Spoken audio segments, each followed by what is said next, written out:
Welcome back with a smiling face. Links to previous episodes are given in the video description, so don't forget to like, subscribe and share the video. Behind the Closed Doors. Episode 3. CH20. Zanian POV. Nothing will ever be the same. Zane, Jeff, and Elia are so mad at me that they barely speak to me.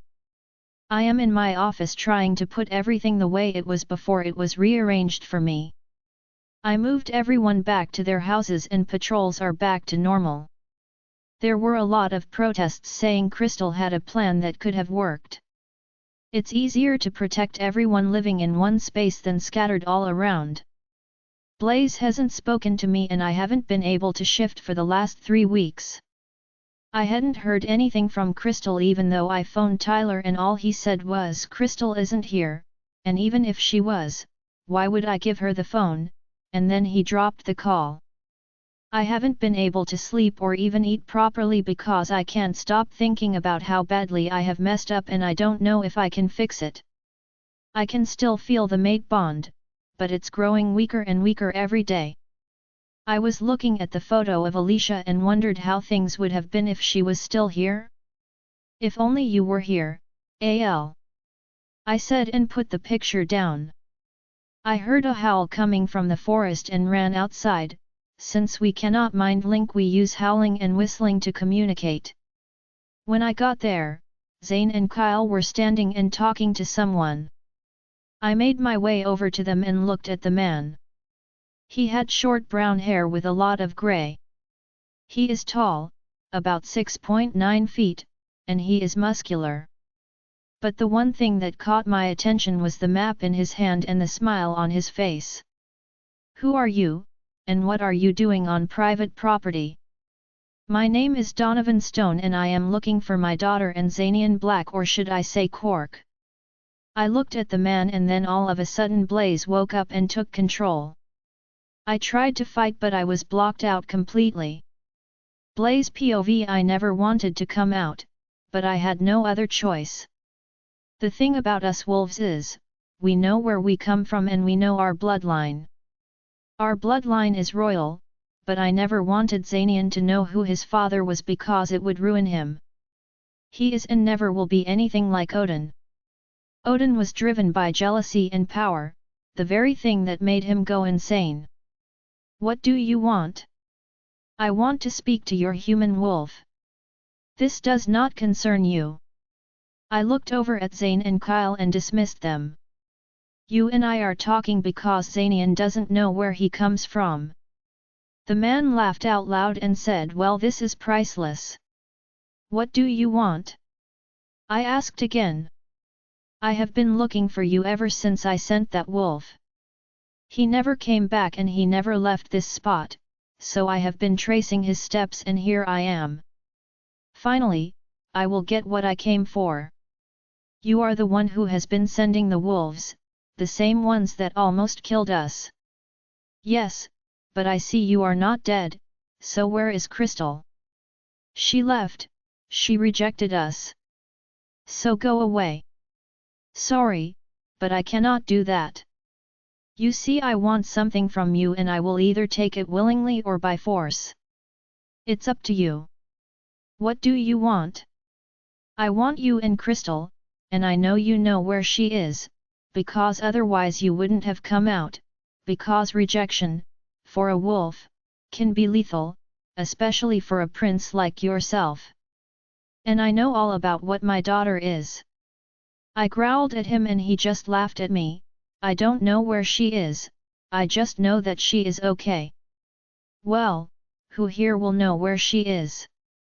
I know that Delia knows, but until I figure out what he wants from us, he will not have her. As if reading my mind, he said, I don't want to hurt you or kill you. If I wanted that, I would have done it a long time ago, wouldn't I? Donovan POV. After searching for over a week, I finally picked up the scent of that wolf I sent out. Tracy helped me lay out the map and we traced his steps to where the tracker last picked up. I didn't waste any time and I set out. I have never been in this part of the woods, nor did I know that it even exists.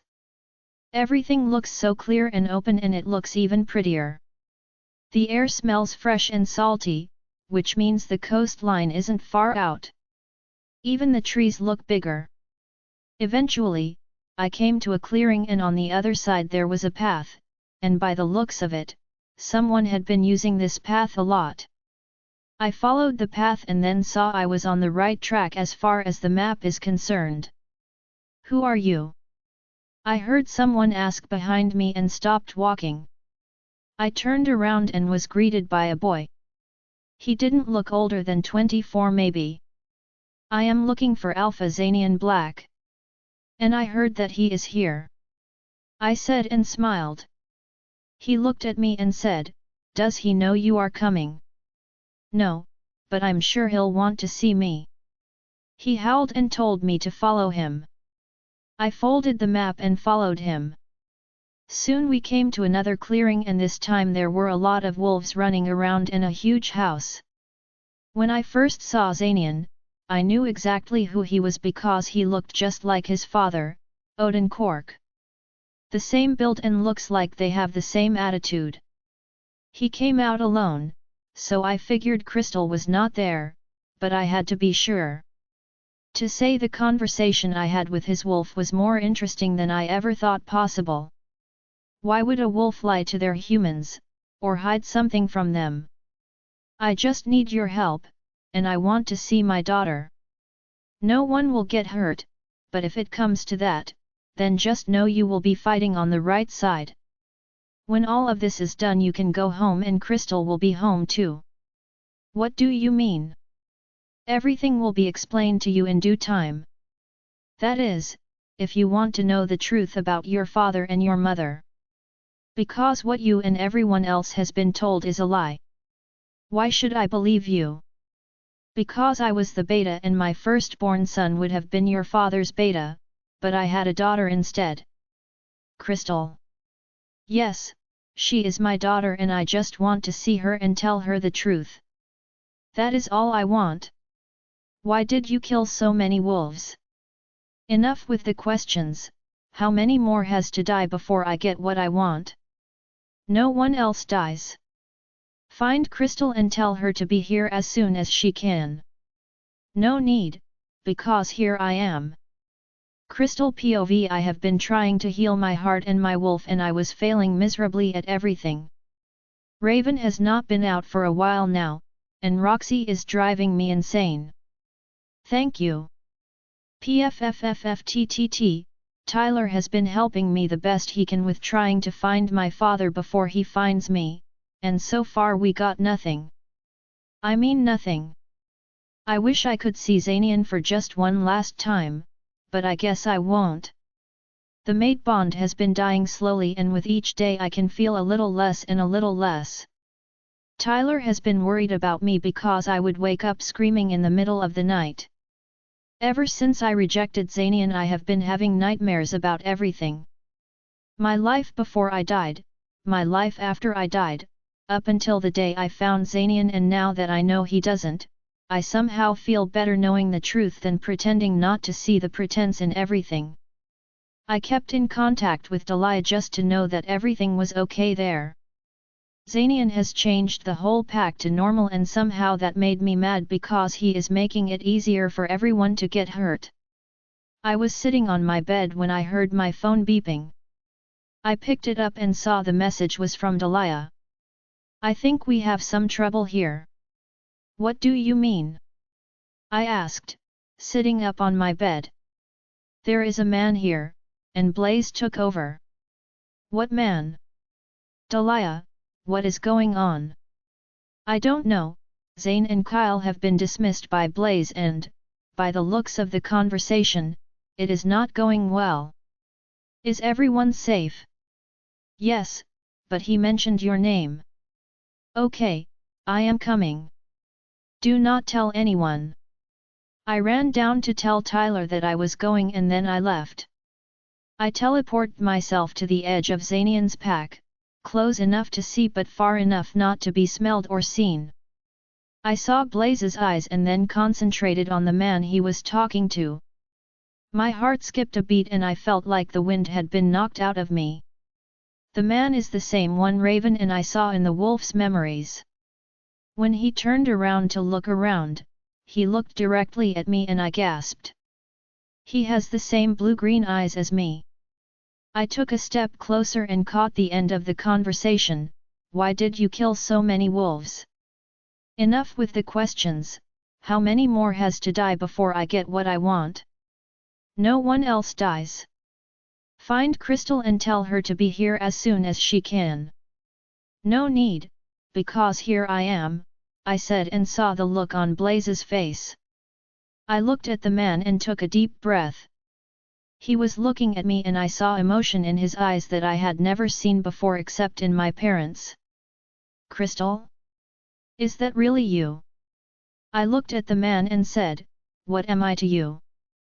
You are my daughter and I have been looking for you for a long time. I know, why are you here? I just want to talk, so come with me and I will explain everything. She is not going anywhere with you.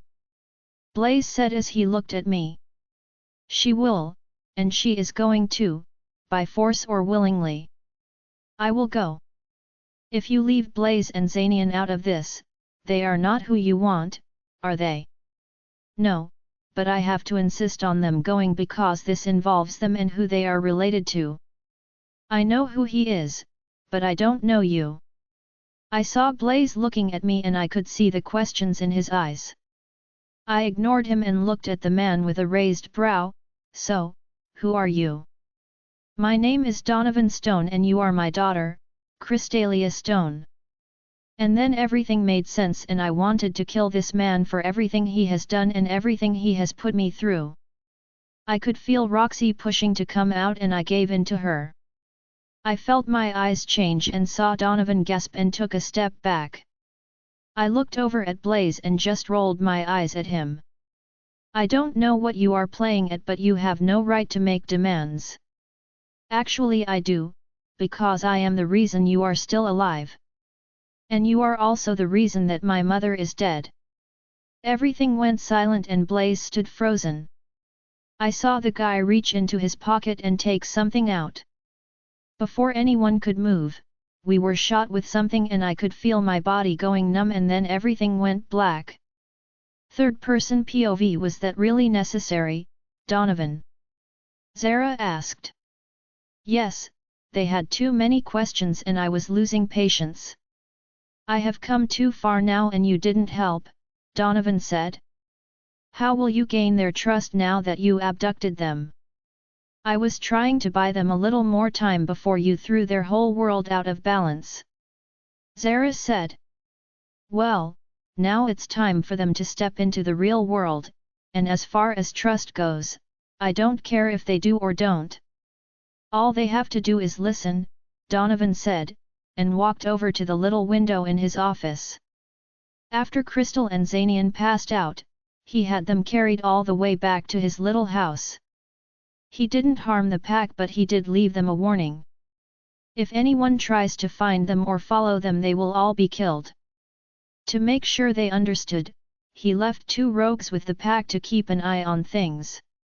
They are awake, Donovan, Tracy said as she came to stand next to him.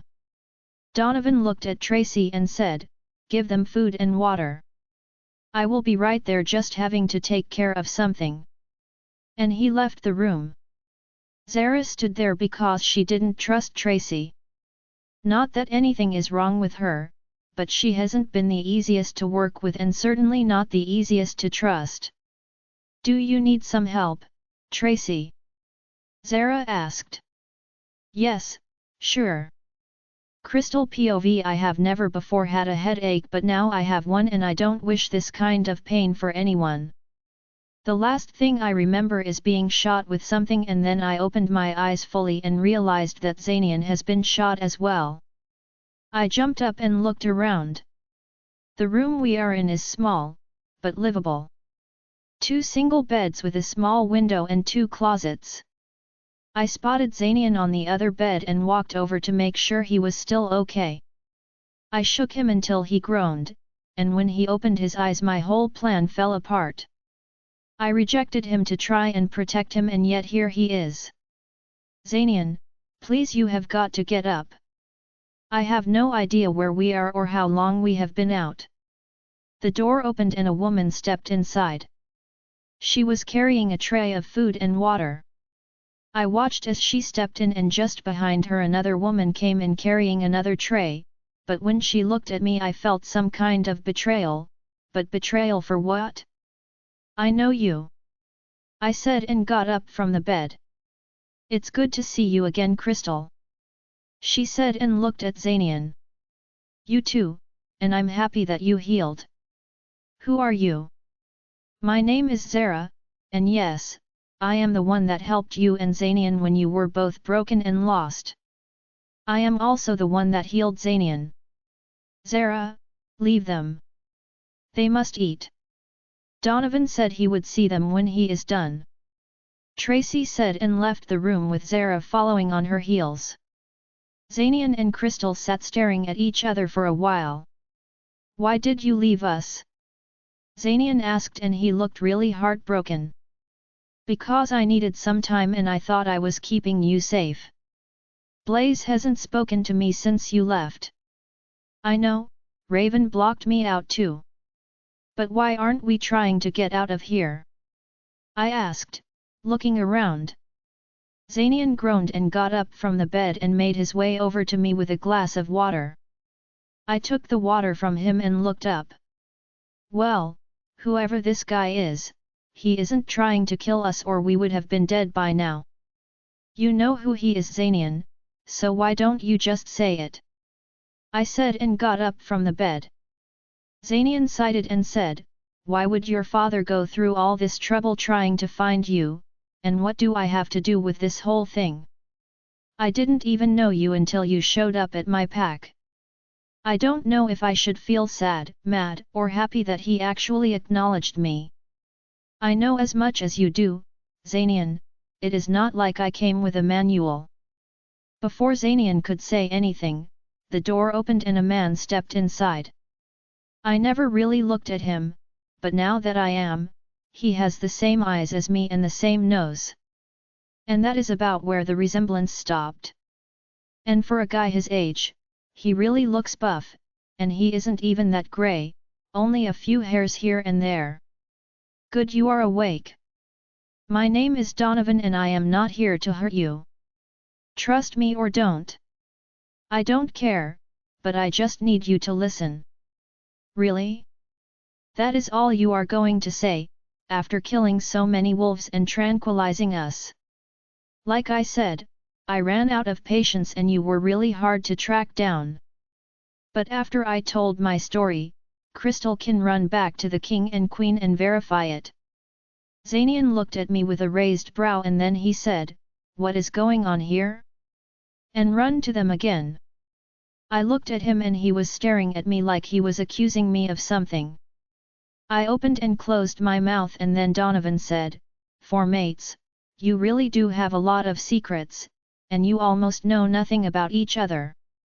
I looked at him and said, "I'm sorry but you don't know anything, and if you did then you will know that I rejected him."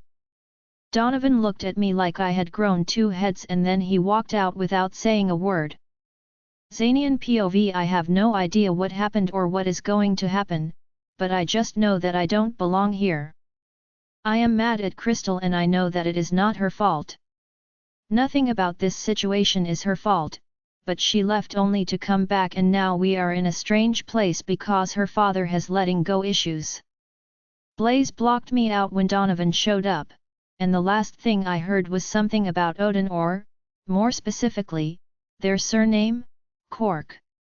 And then I woke up in a strange room seeing the same woman that helped me and finding out that she helped Crystal, and then I just realized I really didn't know anything about her.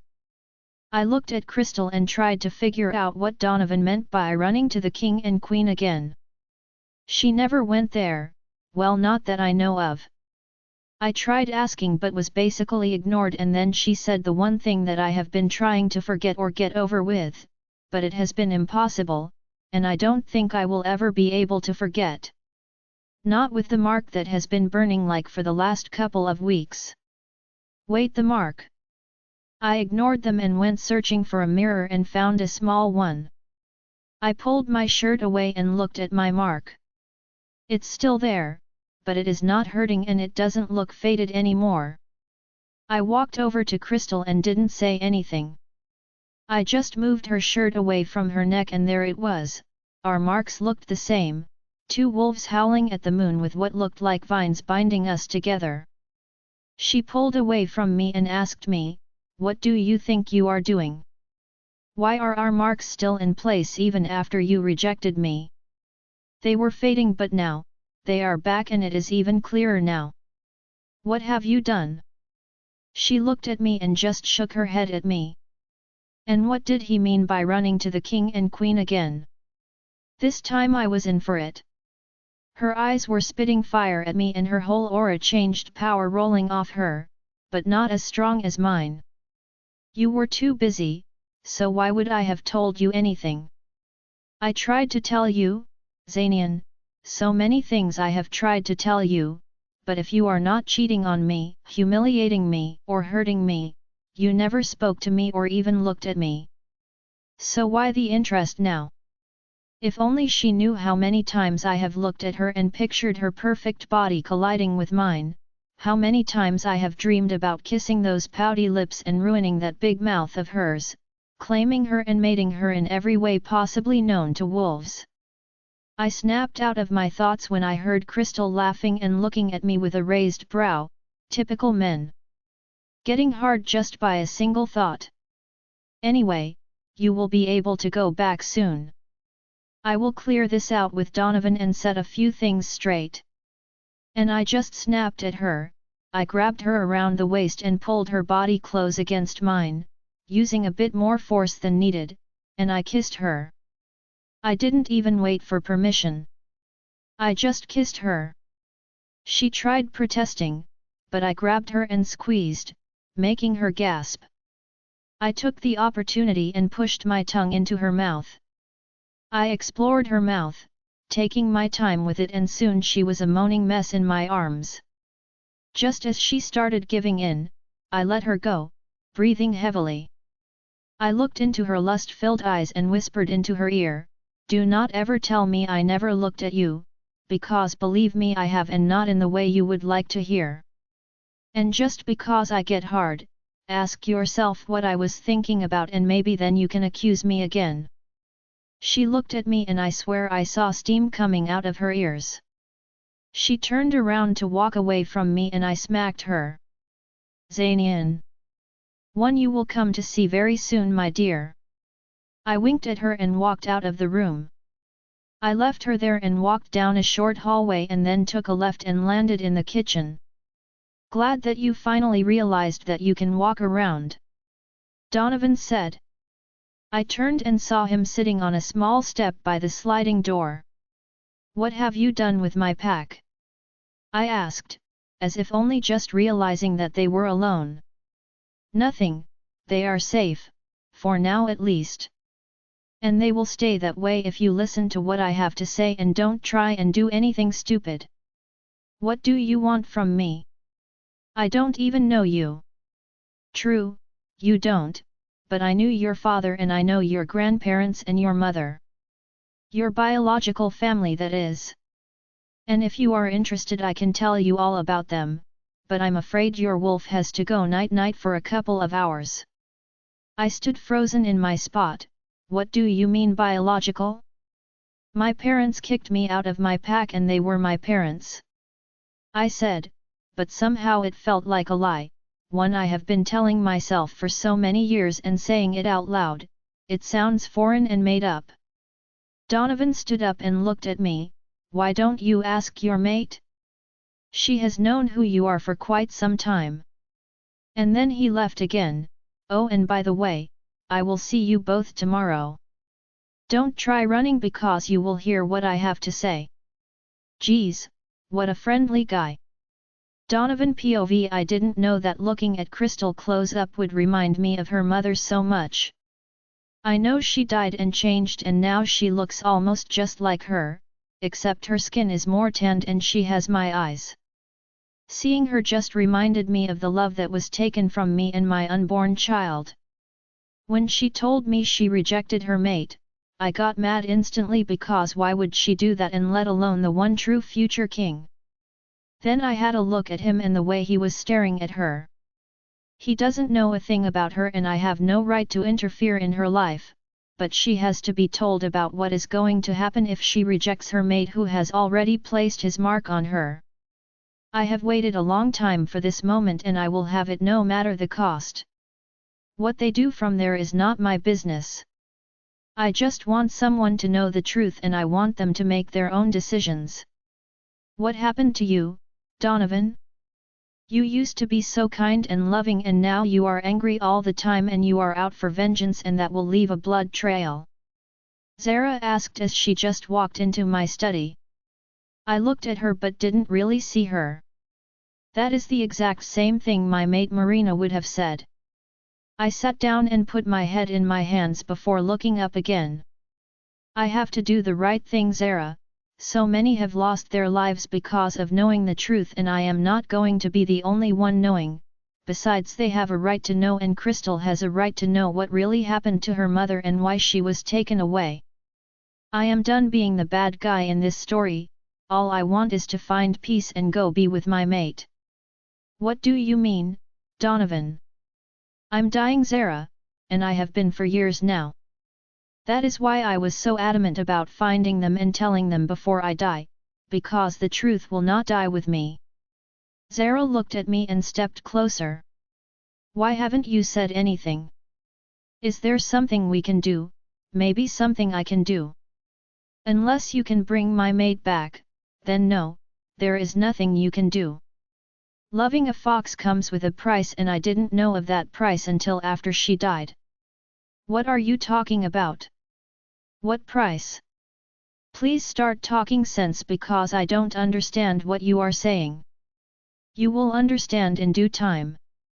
I will talk to them tomorrow and from there on forward it is up to them. Eliza/Mario POV. Do you think he has found them by now? I don't know, Eliza.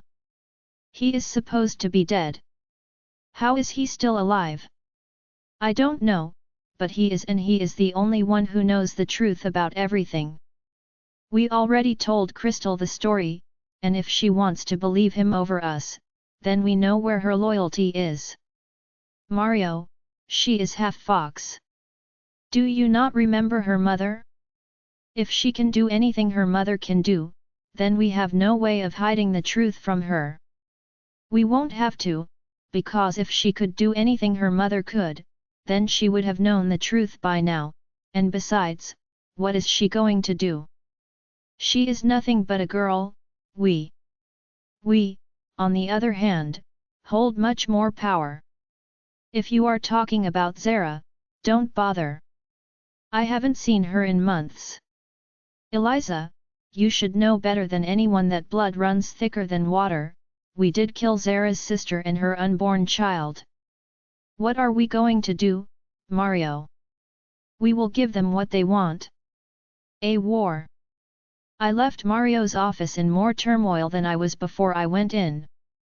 I have no idea where they are or how to start looking for them, and if it is a war they want, then our hands are tied behind our backs, because if Crystal is a fox and anything like her mother, then we will have no choice but to submit, and I am a queen. I will never submit to a fox. Let alone a little girl. I know what we did was wrong, but I was brought up being told stories about foxes and what they can do and will do to have power, and that is always what they want. Power. I never questioned the stories or the actions behind them. When I was a little girl I always wished to meet a fox because they were so pretty in the pictures, and it was said that a fox has multiple lives and the only way to kill a fox and be sure they won't come back was to separate the head from the body. Marina was my closest friend and the kindest woman I have ever met. No one knows this, but I had nightmares about her and what we did for months after her death. And I always just brushed it off as a bad dream until one day I could have sworn I saw her standing behind me and I kept hearing strange voices. When I told Mario, he just brushed it off and made me feel like I was losing my mind. After Odin lost his mind, the kingdom sort of fell apart, everyone became scared and soon more and more wolves started moving out of the castle and onto the ground. Donovan's firstborn son would have been the head royal beta, but Crystal was born instead. When Crystal was born, Odin refused to have a girl as a beta, so we said he could choose his beta when the time came, and it never did. We don't know what got into him, but it was almost like he was getting worse and worse every day. His temper got shorter, his sluts got more, and then his mate came along. She never deserved the kind of treatment Odin gave her, so I helped her to get out from under him and hid her amongst the humans. When Xanian was born, I left to go see my grandchild, but when I got there she had already left and all I found was a note and a couple of photos. I read that letter so many times I actually memorized it. I sat behind my desk rubbing my face with my hands when there was a knock on the door. "Come in." "Sorry to disturb you, but you called for me." "Yes, I have Mike. Please come and take a seat." I motioned for him to take a seat and I went to pour a drink. I handed him a glass and then sat down opposite him.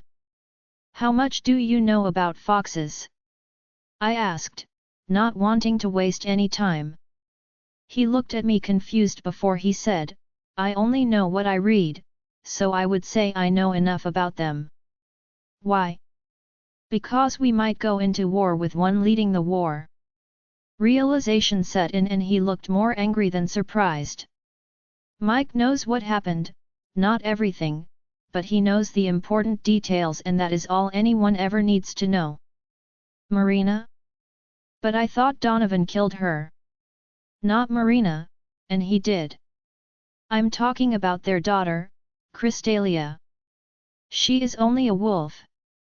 We had her tested before she was taken away, and her blood came back with human and wolf DNA only.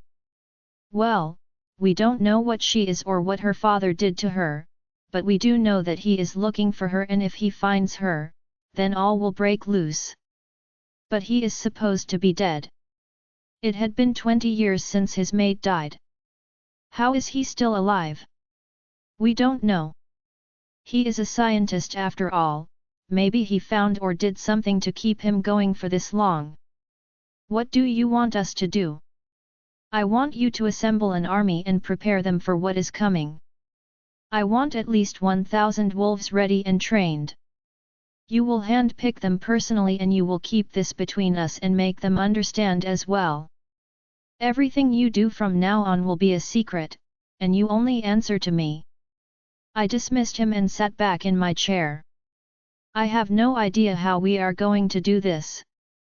I still blame Donovan for never telling us about his mate but instead trying to hide who she is with serums and injections.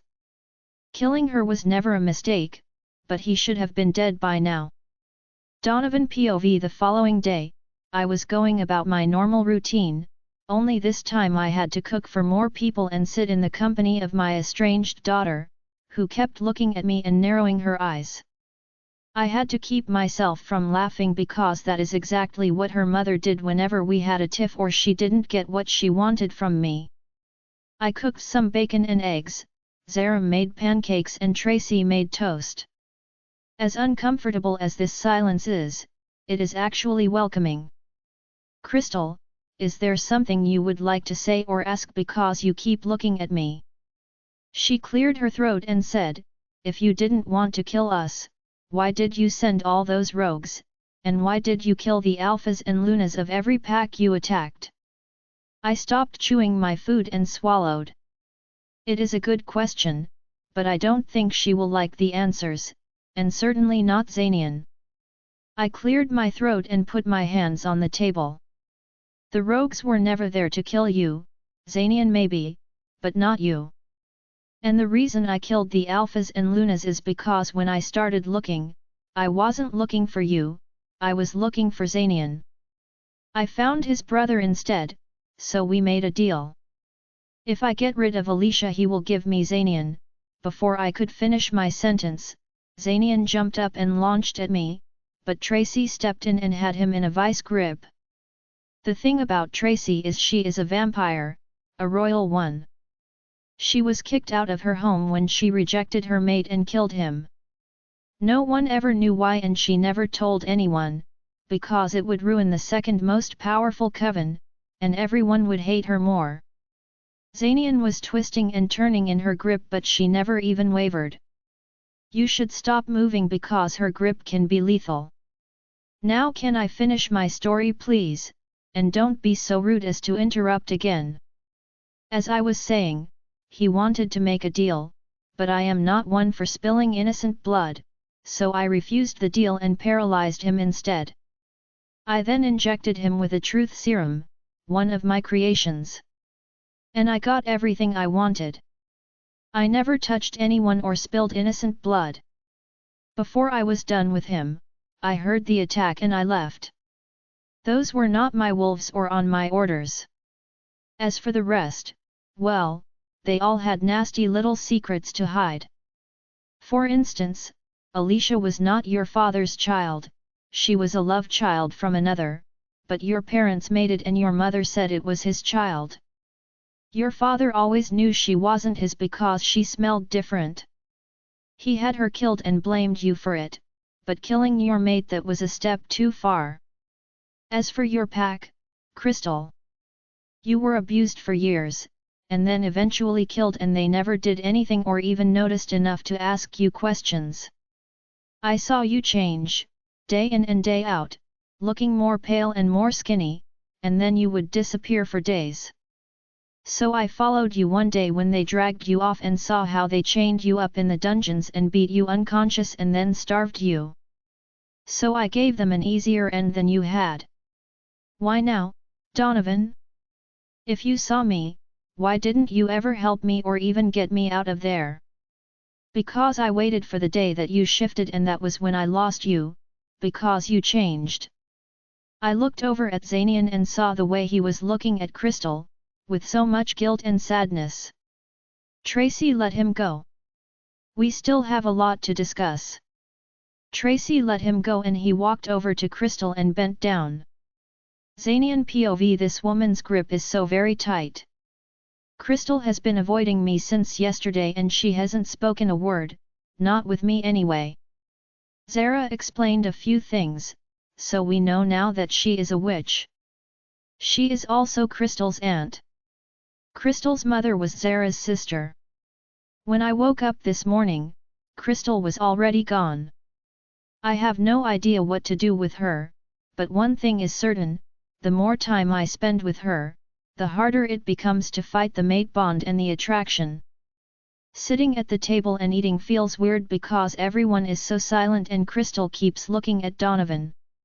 When he started explaining the story and the deal, I just lost my temper. I didn't let him finish when I jumped up ready to rip out his throat. That is when Tracy jumped and grabbed me in a vice grip. I struggled to get loose and with every attempt I got angrier and angrier. I don't know what this man injected me with, but Blaze was quiet the whole night and morning. I listened to what Donovan said about Crystal and my heart broke into a million pieces. Not because I feel sorry for her, but because I did exactly what they did to her is not worse. I never made her feel safe or welcome, but most of all, I never gave her the time of day. I saw the scars on her body, but she never told me where or how she got them, and she certainly never mentioned that she died and came back to life. Donovan told Tracy to leave me and I walked over to Crystal. I knelt down in front of her. Why haven't you told me what you went through? I asked and I'm pretty sure I know the answer to that one. Because you never cared enough to ask Xanian, everything with you was about challenging me and humiliating me, so why would I ever tell you anything about me? When I looked into her eyes at that moment, all I could see was sadness and hurt, that made it feel like a knife through my heart and it was painful to know that I had caused her sadness and pain. I tried taking her hand but she pulled away from me and stood up. She looked at Donovan and said, "Now that you have us, what do you want from us?" I told you I just want you to listen to my side of the story and then you can do with it as you please. Donovan said and looked at us. What more is there? I asked and stepped closer. Follow me and I will show you and tell you the story, Donovan said, and walked out of the kitchen. We followed him into his study, which is small but comfortable. He motioned for us to take a seat and went over to a small wooden cabinet. He took out a book and a file and went to sit down at his desk opposite us. All I need from you is to forget everything you have been told, because you only know a lie. Everyone who ever knew the truth is dead except for me. And I'm afraid I don't have much time. Donovan said and pushed the file towards us. Crystal picked it up and opened the first page. What is this? Crystal asked and showed me the picture. That is a picture of the complete royal family years ago. Mario, Eliza, Odin, his mate Melissa, his mother Marina and me. That was taken a month after I found your mother, but you weren't born until 6 years later. Melissa was already pregnant with Zanian. Zanian POV. Have you ever been so confused that you actually have no idea what someone is talking about? Well, that is where I am now. I was looking at the picture and listening to what Donovan was saying and somehow I always knew the truth but kept hiding behind the lie. Zanian, are you okay? I heard Crystal ask, but I barely heard what she said. I looked at her and I saw guilt in her eyes. Why would she be guilty? And then it dawned on me, Donovan did say something about ask your mate. You knew. I heard myself say. She couldn't even look at me and looked down fumbling with her hands. I found out the day I met the king and queen and I asked if their son had a child. They also told me to keep it to myself and that you will know when the time is right. She looked at me and every trace of emotion was gone from her face. I thought I would be mad or something, but all I feel is nothing. I feel nothing at all. I looked over at Donovan and asked, what more is there? He looked at me and then said, everything you have been told was a lie. Odin was abusive, yes, and Eliza did get Melissa out from under him, but never because she cared. They were planning to kill their son because he got too much. He became more reckless and ruthless, more violent, and the pack was falling apart. So, instead, they stripped him of his titles and banished him from the pack. He did kill your mother, and he ruined a lot of packs looking for you, but he could never find you. That is because Zara here hid you until she could find a pack that would take you in. We found the pack your father built, but he slaughtered every last one of them and he was found by me outside the royal border.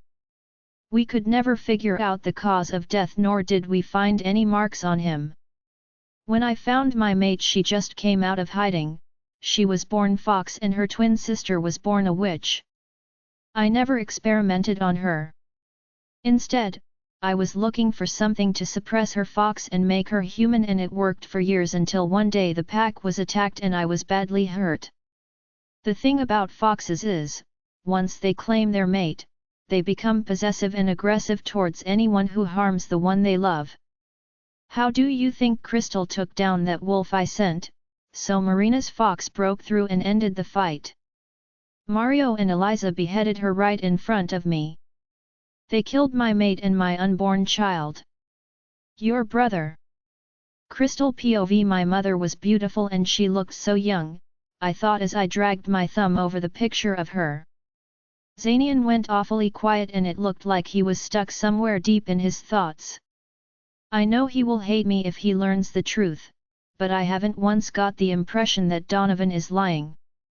Just to be safe, we will have a look in his memories when all of this is over, Raven said. Eliza and Mario told me that my father killed my mother and that he wanted to kill me. I looked up at Donovan and he was looking at me. Why did you do it to me?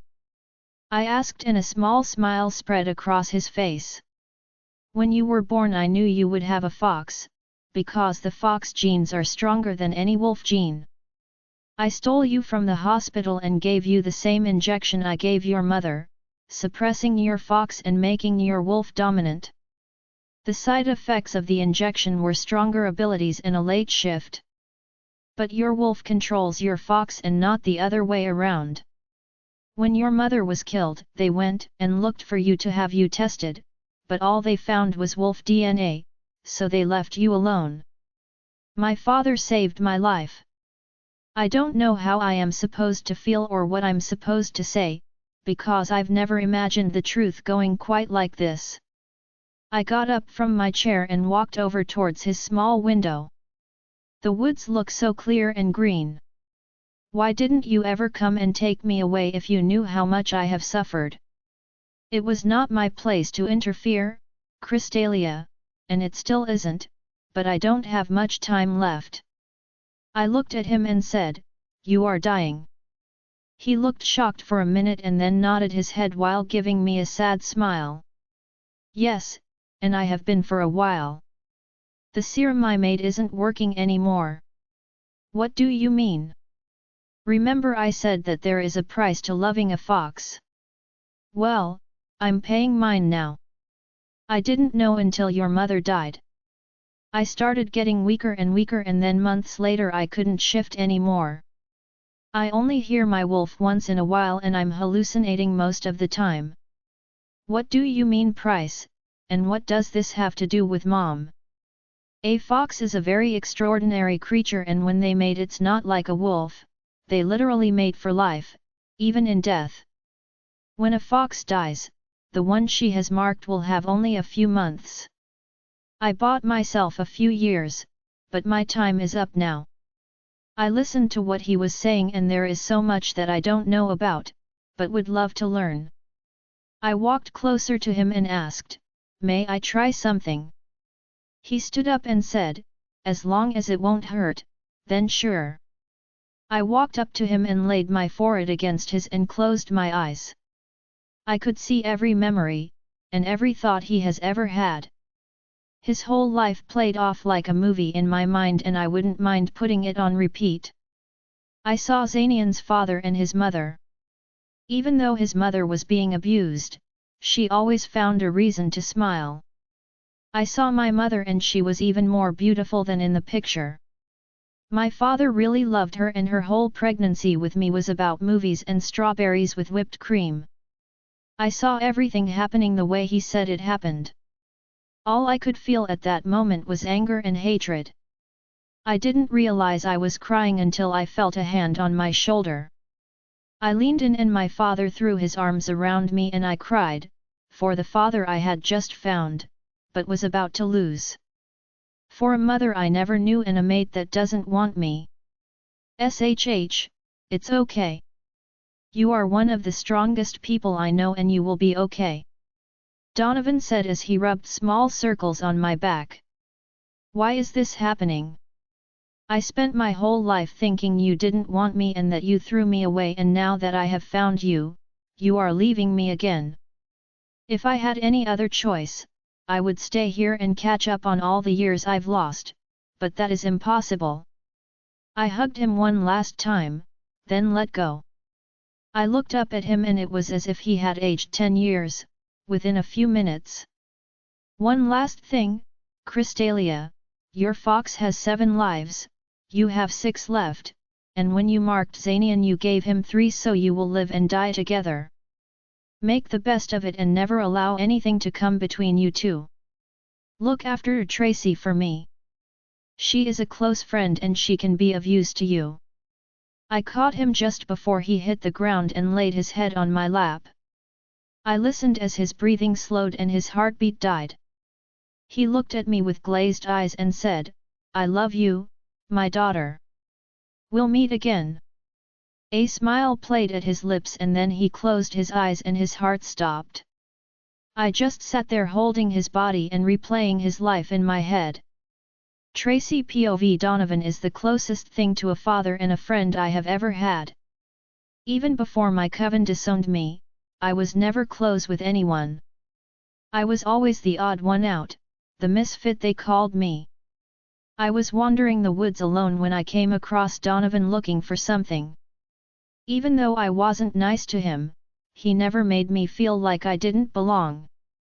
I have messed up on his experiments more times than I can count, and he will always say that through mistakes comes lessons. It's a matter of being willing to learn. He taught me everything I know about science and wild plants, herbs and, most of all, he taught me what love is. When he told me the story I laughed it off because every supernatural creature knows the story, but what made me listen to him is, when he started speaking, it was like he relived every minute of it. Losing everything again, and again. When he showed up with Crystal and Zanian I was happy, because all his work had finally paid off and they were there. When I saw Crystal, I was jealous of her beauty, and the grace she walked with. Every step looked so effortless. Zanian was a Greek god just begging to be worshipped. I felt jealous of Crystal because she has a mate and, by the looks of it, they are not very close.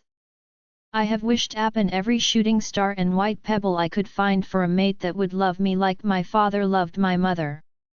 To feel that kind of love must be the most amazing thing in the world, is what I used to think. Years later, I found my mate and when I looked at him my whole world shifted and I ran. I hid for several days before I was summoned by my father, and forced to go home. When I got there, I was caught off guard and pressed up against the wall with my mouth covered. Running from me will only make me mad. Do you want me mad? And that is where I realized that fate is cruel.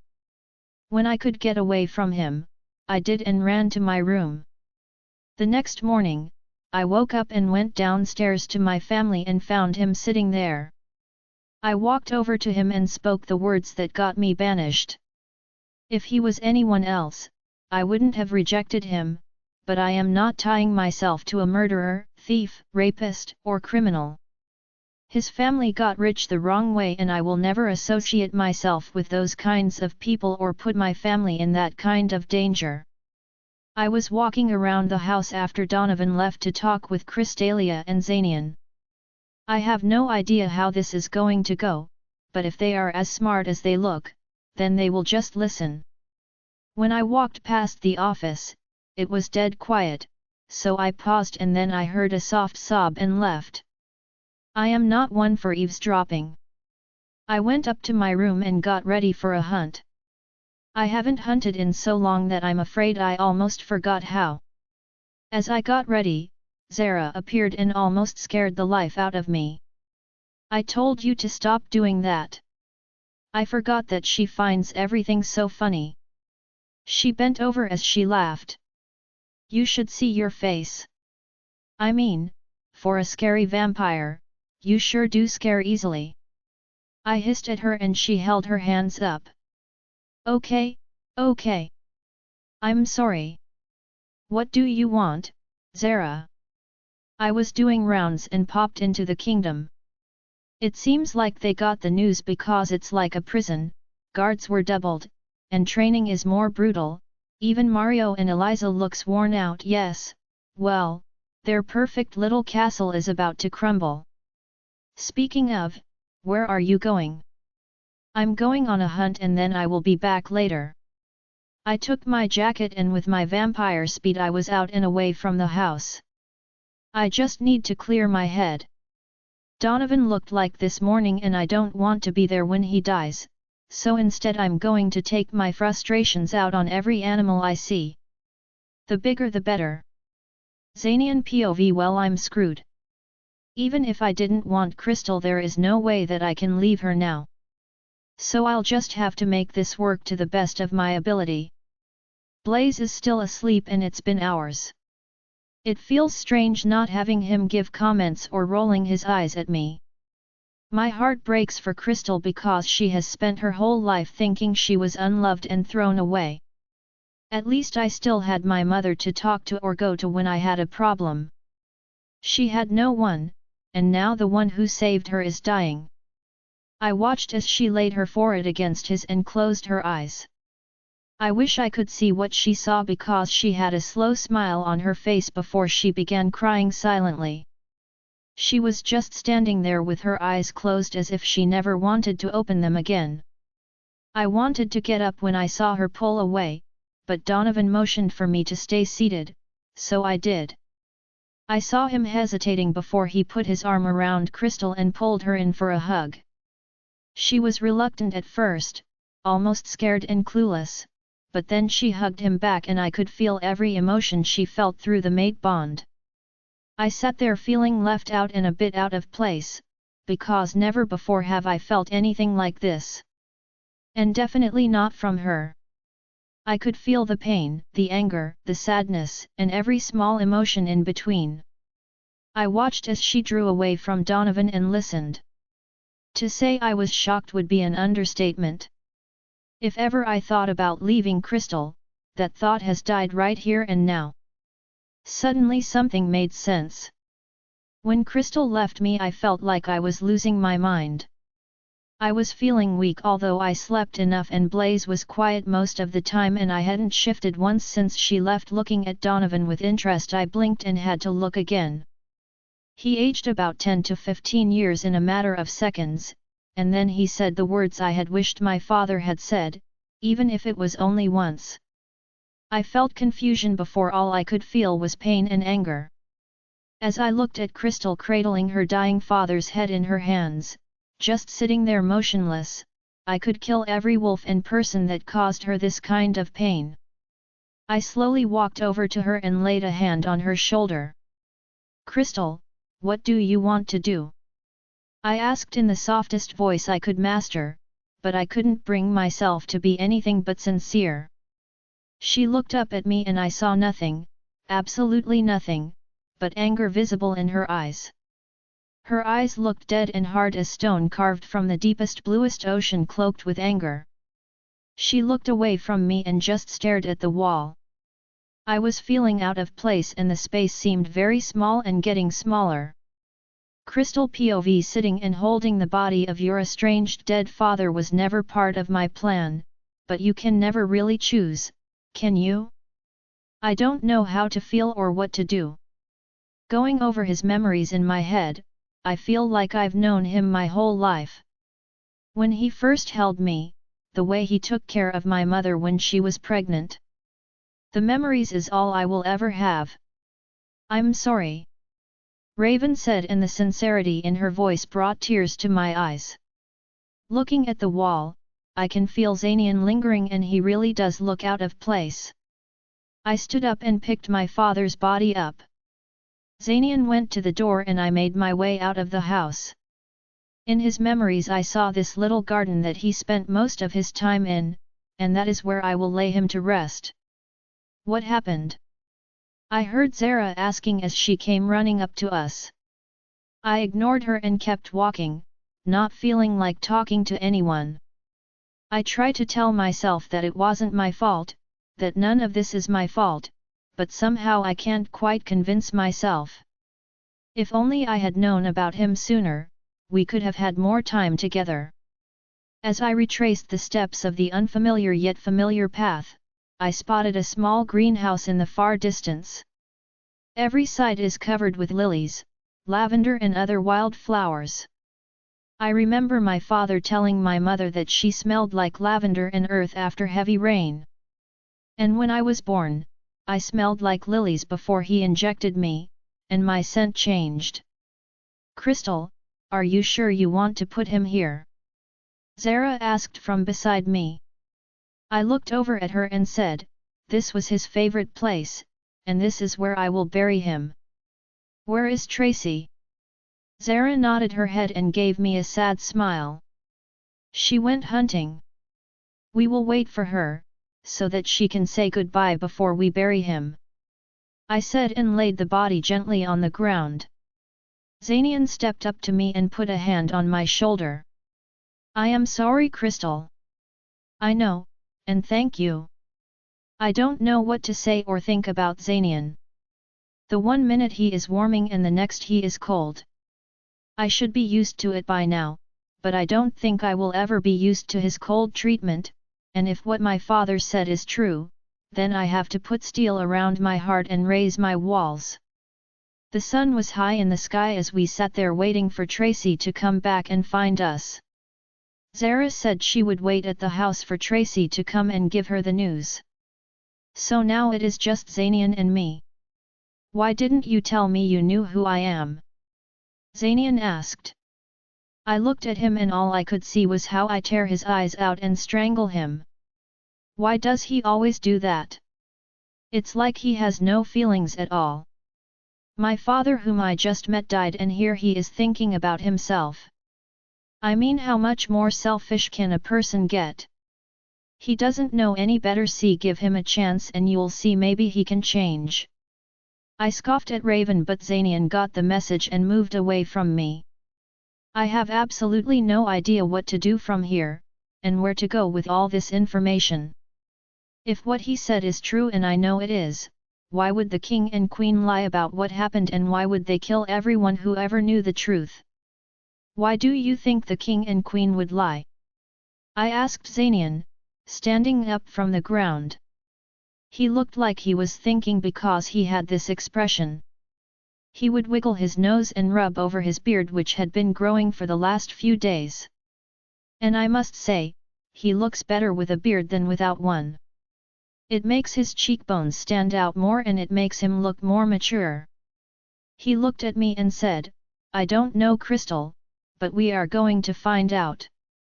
As many questions as you might have, trust me, I have some of my own. Before I could answer, I heard footsteps and soon after I heard crying. I walked closer to where the sounds came from and saw Zara walking over there with a crying Tracy. I know this might be inappropriate, but remind me to ask Tracy how old she is. I mentally reminded myself. Tracy knelt down next to Donovan's body, falling over him while crying her heart out. He said she was special to him and could be of use to us. She looked at me and before I could even blink she was in front of me throwing her arms around me, still crying. I put my arms around her and hugged her back while rubbing her back. He was all I had. She said in between sobs and hiccups. "Shhh, it's okay, Tracy. You will have a home with us. And we will be more than happy to make you part of our pack. Besides, we will need all the help we can get," I said, and it felt like I was cooing a child. She looked at me and said, I will help with anything. Third-person POV. Zara, Crystal, Zanian, and Tracy stood around Donovan's body and watched as Tracy started a fire with her hands and set the body alight. Everyone said a short goodbye and they made their way towards the house again. Tracy went for a shower.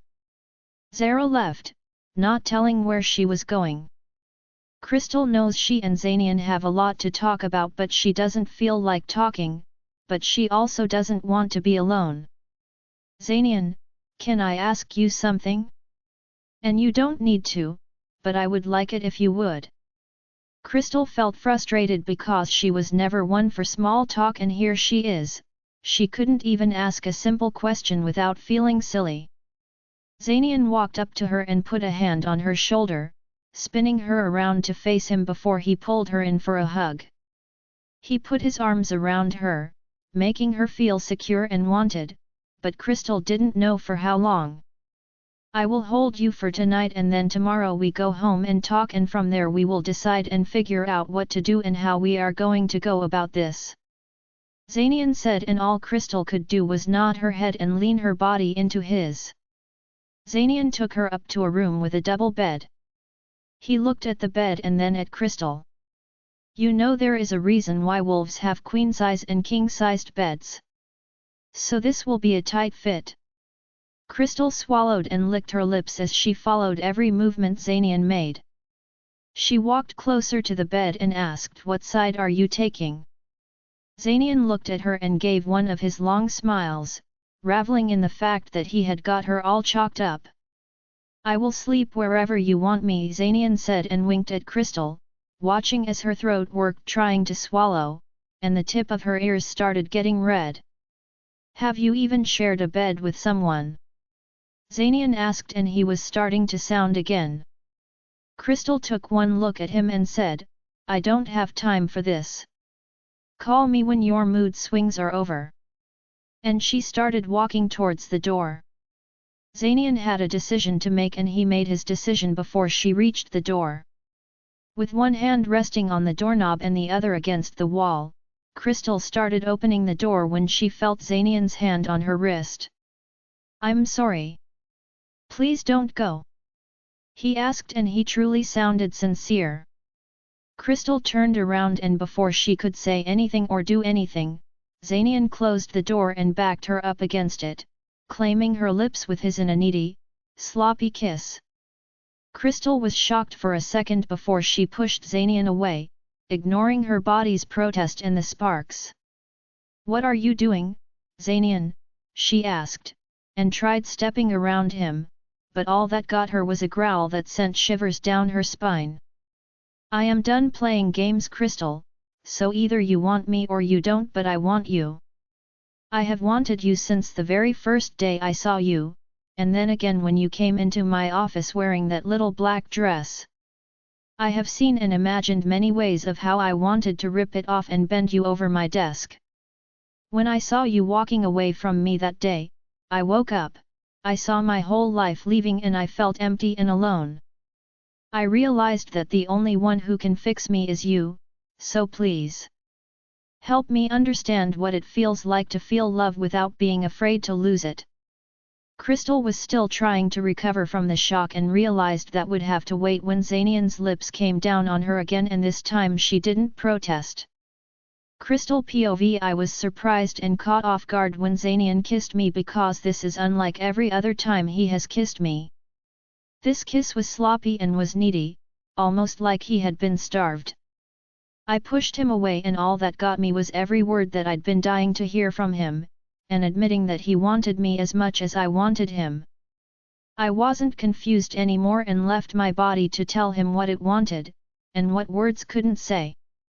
I linked my hands around his neck, standing on my toes to make it more comfortable for me, and easier for him.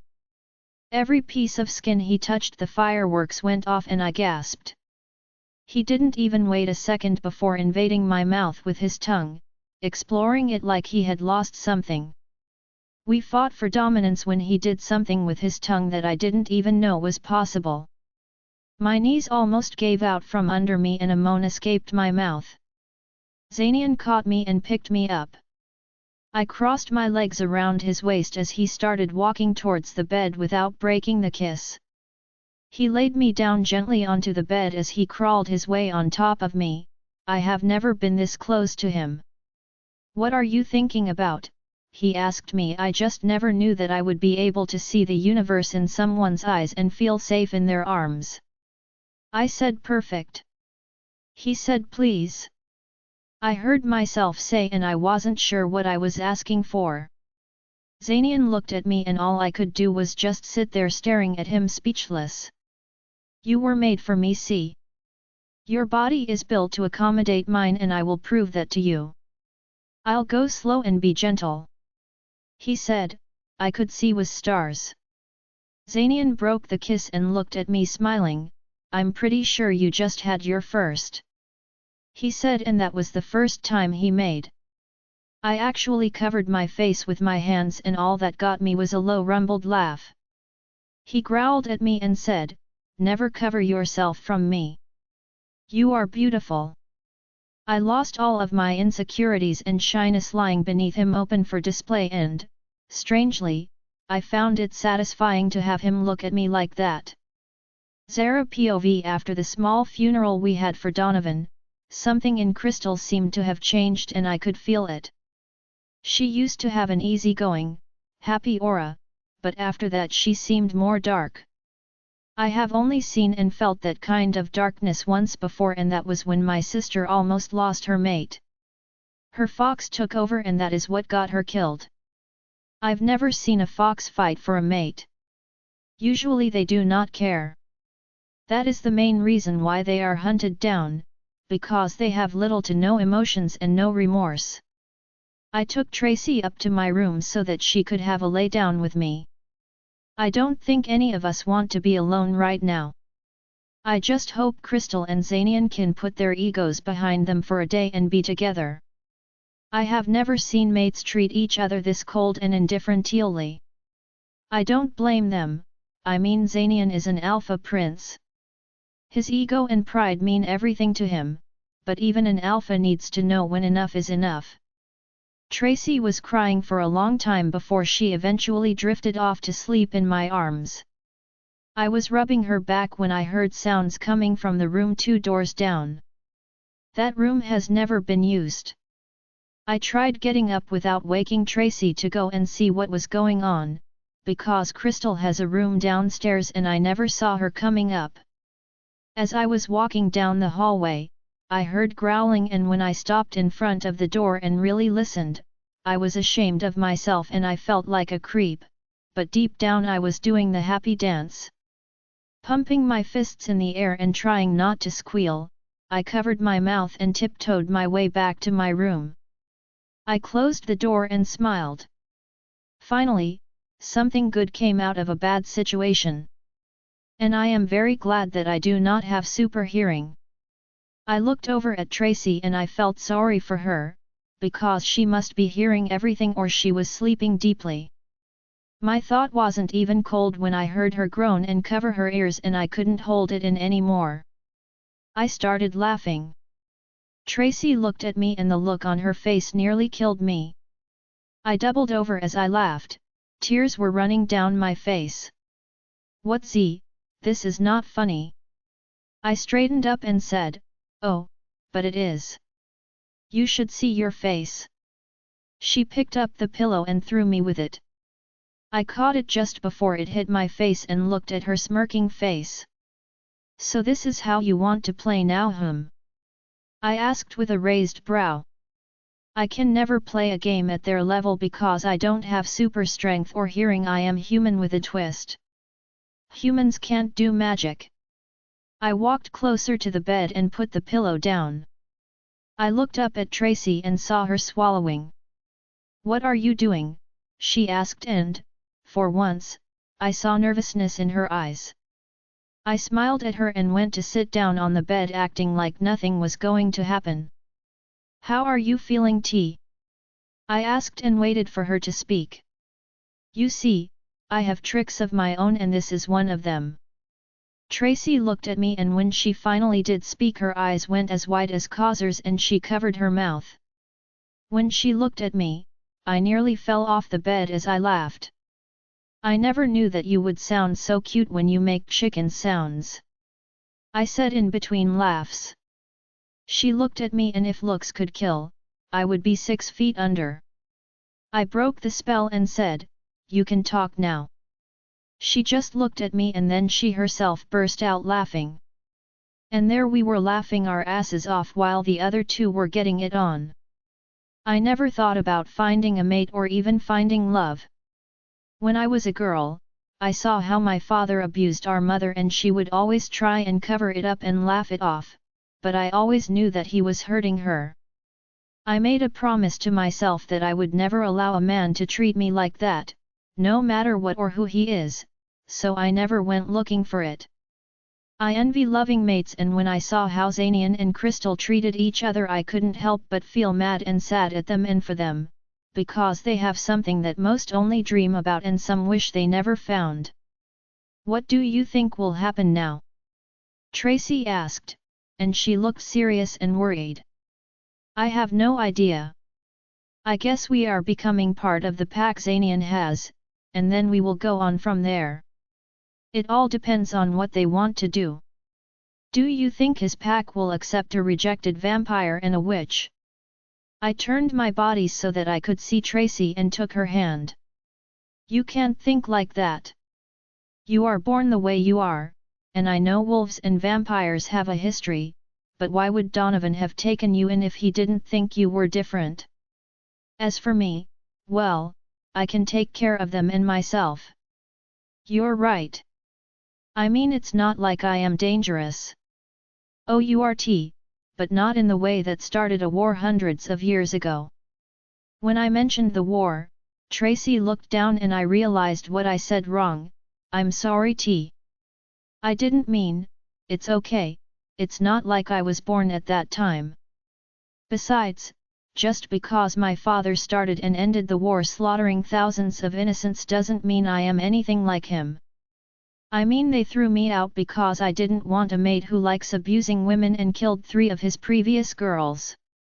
You are good tea, and you will never be anything like them, because, unlike them, you have a conscience and a sense of right and wrong, and most of all, you know what love should feel like.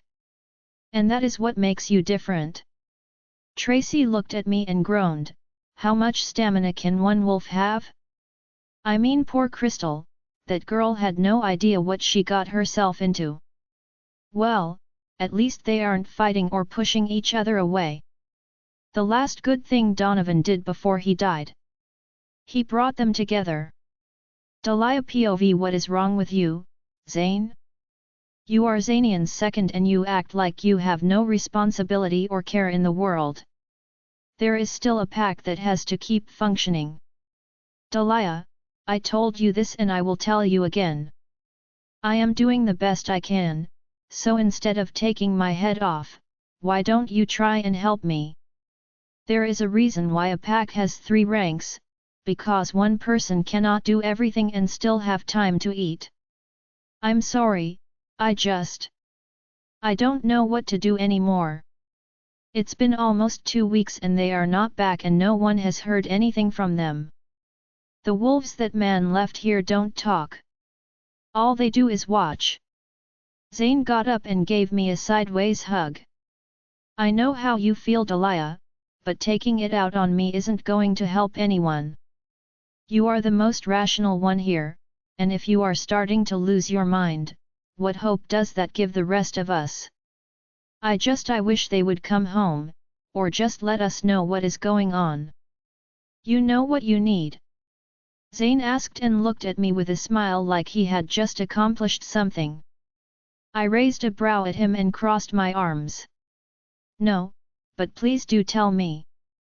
I said, sarcasm dripping from my tongue. You need to punch something, and by something I don't mean me, Zane said and moved away from me with his hands raised up in mock surrender. I just stared at him and couldn't help but laugh. I was never one for getting violent, but violence was never for me. Come on, follow me, he said, and I did. It had been 2 weeks of hell. Zanian made all of this seem so easy, but when I started helping Zane, my respect for Zanian grew even more.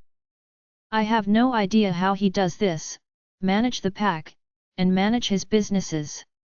Kyle is standing in for Zanian in some of the meetings, so he hasn't been home all week. Lily is doing better, but she is a nervous wreck.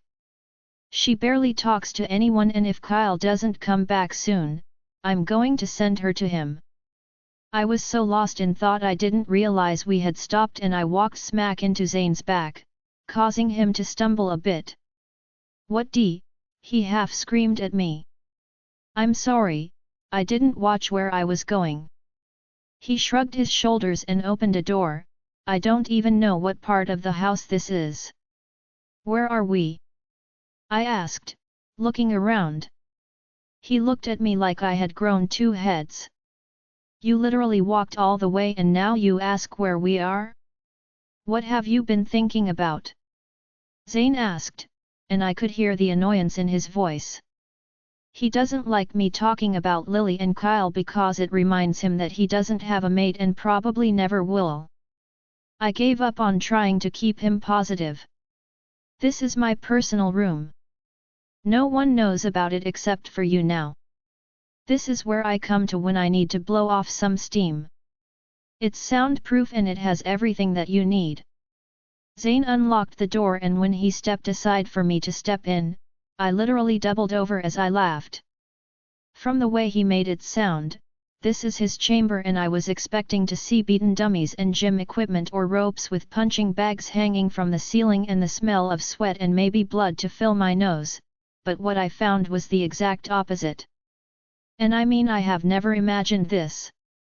There was a wall-length corner bar on the left, a pool table in the middle of the floor, a flat-screen TV high on the wall, and movies covering the whole right wall from top to bottom, left to right. I looked at Zane and just shook my head. Not what you expected, he asked. You think? I was expecting a stink and a nearly broken down room. Not, well, not this. I said and moved my hands to make it more dramatic. To say I am shocked is an understatement. Well, now you know where I run to, when things get too much for me. And you are the only one I brought here, but something tells me you won't be the only one. Zane said and he almost looked sad. Like a kid having to share a secret toy. I couldn't help but laugh at his expression. He poured us some drinks and put the TV on, and that is what we did for the rest of the day. Until Jeff started to link me, he was losing his mind because he had no idea where I was and, apparently, I had been gone for hours. Just tell me where you are, and I'll come to you. No can do. This place is secret. I will see you soon. Dalia, where are you? I'm having a drink with Zane and unwinding my brain so it can start functioning again. Are you safe at least? Yup, and I am still in the house. I just don't know where or what part. What do you mean? Nothing, I will tell you later. And I cut the link. I caught Zane staring at me with a raised empty glass. Another? He asked. Yes please, I am not expected home for a while. Does he know where you are? Zane, I don't even know where I am, so how am I supposed to tell him where I am? I asked in a tone.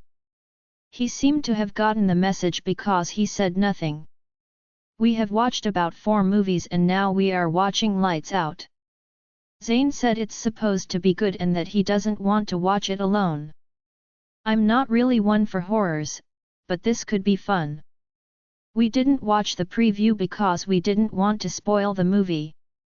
Zane POV everything is so out of control and my control that I have created a room where I hide. I know it is wrong because there is so much that has to be done, and everyone here is stressed and scared because no one knows anything about Zanian or Crystal or if they are even okay. Questions have been asked. Questions I have no answers to. And I can't just make up a lie. These wolves that have been left here literally don't talk, they don't leave, and whenever we try to speak to them they look at us and then look away. We have been feeding them at least, most of the time they eat and then the other times they leave to hunt. Well, they are rogues and I mean they are so used to hunting that normal food must taste strange to them. Dalia has been on my case for the last week now and it is starting to piss me off. I wasn't planning on showing her in my relaxing room but she is making it very difficult not to become a murderer. I wasn't expecting the reaction I got from her because, by the way, I made the room sound like it was a workout room or something and not an entertainment room. Kyle has been away most of the week, Lily is depressed like most of the pack and, to make it worse, she is separated from Kyle. I can't wait to find my mate and feel what it feels like to love someone so much that you will walk through hell for them barefoot. I know I gave up on finding my mate, but I still have a little bit of hope left and I will keep holding on to that hope until I'm at least 30, which will be in 6 years. Dalia and I have been watching movies and drinking cocktails one after the other. She looked like she was relaxing until I saw her eyes glaze over and I knew Jeff must be looking for her. Mates can mind link, it doesn't matter from what pack they are or how far apart, if they've marked each other they can communicate and right now it is irritating me. I tried getting her attention, but noting. I heard her sigh and asked, another. Yes please, I am not expected home for a while. Does he know where you are? Zane, I don't even know where I am, so how am I supposed to tell him where I am? I couldn't help but smile at that because I thought about blindfolding Dalia, then decided against it. She looked occupied enough. We are finally watching a scary movie with some action in it. I didn't tell Dalia this, but I've seen the preview of Lights Out and it looks awesome. I can't wait to see her face. I got the drinks and went back to the couch, handing Delia hers and pressing play. I wanted to give her a heads up, like maybe putting down her glass or something, but what would the fun be in that? I was just sitting there enjoying my cocktail and the next minute I was soaking wet because of a drink that wasn't even mine. What, Delia? I asked and jumped from the couch. Looking at her and seeing her face, I couldn't help but laugh. She is as white as a sheet and her hand is shaking.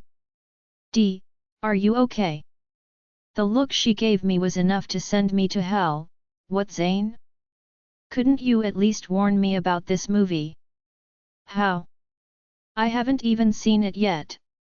I know you watched the preview. And that got me silenced. How does she know everything? It's like she can read my mind or something because she literally knows everything. We cleaned up the couch and I got more drinks and then we watched again. This time I moved away from Delia and her glass. The best decision I have ever made. The rest of the movie was very interesting and I couldn't help but laugh at her. She has been jumping and screaming and I'm not so innocent. I had my moments and then it was Delia's time to laugh at me. At this one part, I actually got up and went to sit right next to her. This is by far the scariest movie I have ever seen and I will never be able to walk through the house without putting on every light and walking backwards as I put them off again. At the end of the movie, Delia was a mess so I told her where we were and she told Jeff to come and get her. I couldn't help but laugh. When she left, I cleaned up and was out of there so fast I caught up with Delia outside in the yard. Look who is the scared one now, she said in a mocking tone. Yeah, well, at least now you feel better. What have you been watching? Jeff asked and looked at me. I wasn't sure what to say because he doesn't like scary movies and he never did. So telling him will just get us this very long speech about whether we could get heart attacks or die or, I don't even want to know. I was thinking of a lie when Delia said, we were watching this thing where a man gets lost in the forest and then every time he tries to get out something happens and he has to start over again. I couldn't help but feel proud of my girl. I guess I wasn't the only one not feeling up for a lecture. I elbowed her in the ribs softly and winked at her. All she did was smile at me and then said good night with a smirk. Crystal POV. It's been 4 days since Zanian and I made it and I have never felt better. Everything with him just sort of fell into place. He is no longer angry all the time. Blaze hasn't been moody or short-tempered. Raven is also much more relaxed and easygoing. The morning after, we made it. Everything and every part of my body hurt. Zanian felt bad, so he ran bath water for me with lavender bath oil and rose petals. He found one vanilla-scented candle and one cinnamon. I was too afraid to walk because my legs might give out, so he came and carried me to the bath. He bathed me and dried me and dressed me. He made us all breakfast and didn't allow me to leave. He did everything, and anything I wanted was brought to me by him. I couldn't even walk to the bathroom. He would carry me and wait outside the door until I was done. That day I wished we could go back to not speaking or when we fight or something. That is how uncomfortable I felt. I got so much attention from him that I didn't know what to do with it, but I wouldn't change time for even a second. In some twisted way, being kidnapped and losing my father somehow brought Zanian and me closer together. Zara and Tracy couldn't wait to start teasing me and telling me just what they think about my love-making with Zanian, and that they hated me for being happy and making them listen. I didn't know I could blush that badly, but I did and they thought it was very funny. They kept on teasing me when, eventually, Zanian stood up for me and put them in their place. The teasing stopped, but the looks never did. We are finally going home today and I cannot wait. I miss my bed and my friends. I haven't seen them in so long. Are you ready? Zanian asked from behind me. I yelped and stumbled forward due to the scare he gave me. I felt hands around my waist stopping me from stumbling forward. Many paragraphs are missing. I'm sorry, I didn't mean to scare you. Well, you did, and almost gave me a heart attack in the process. I'm sorry, he said and leaned down to kiss me.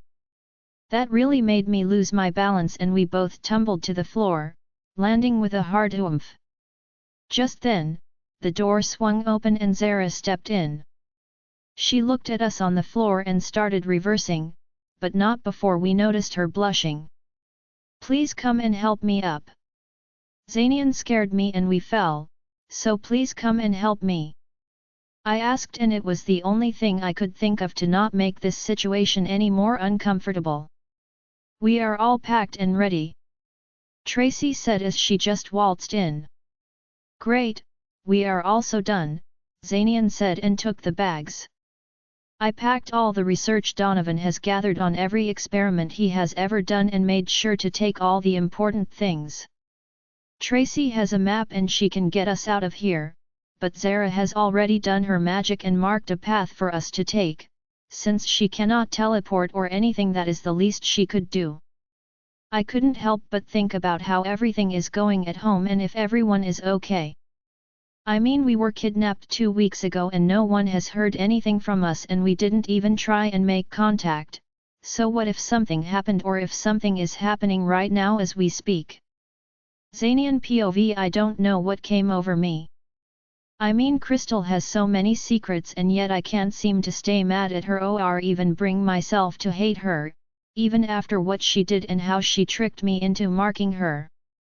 Making love to her was by far the best ex I have ever had and I have never felt this satisfied or pleased. Her shyness is what made everything more interesting and I loved teasing her just to see her blush and hide her face. Everything about her is all of a sudden drawing me to her, from the way she sways her hips as she walks to the way she bites her bottom lip when she is in deep thought or the way she sticks out her tongue when she is concentrating very hard on something. And I feel like a foolish sick love puppy. I tried to concentrate on all the things I hate about her and it seemed like I cannot find one thing anymore. I don't hate her for anything. I rubbed my hands over my face and groaned. What is happening to me? You, my dear human, are falling in love with our mate. The same one you didn't want, and now you are more crazy about her than I am. You did this to me, Blaze, I don't know how, but you did this and you better change it or take it back, because you know I never wanted a mate again and now I will do anything just to keep her safe and out of harm's way. And that is how it should be. There is nothing wrong with you loving our mate Zainian, and she is not leaving. Zainian, you might want to stop thinking so hard and just concentrate on where you are walking. When I looked up, I was very close to walking into a tree and the first thing I did was look over at Crystal, who was looking at me and smiling. Why are you smiling?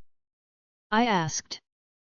Well, Tracy and I made a bet and we were hoping you would realize that you were going to walk into a tree on your own, but then Zara just had to spoil it. You did what? I asked, half shocked that she would do that to me.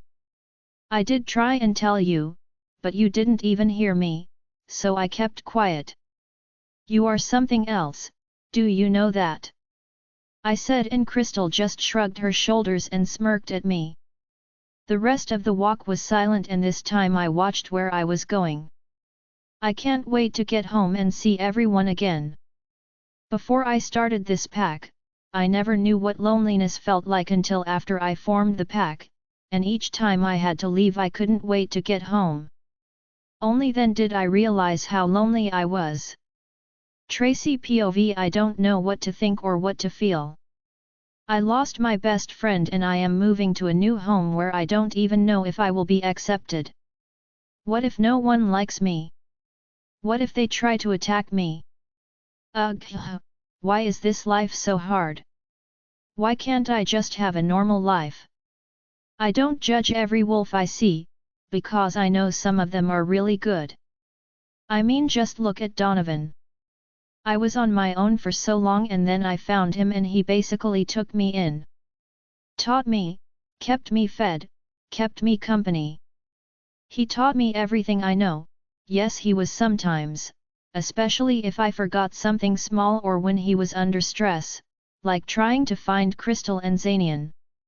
He was always planning to use them and start the war himself for his mate and child. He was so consumed that he sometimes went mad.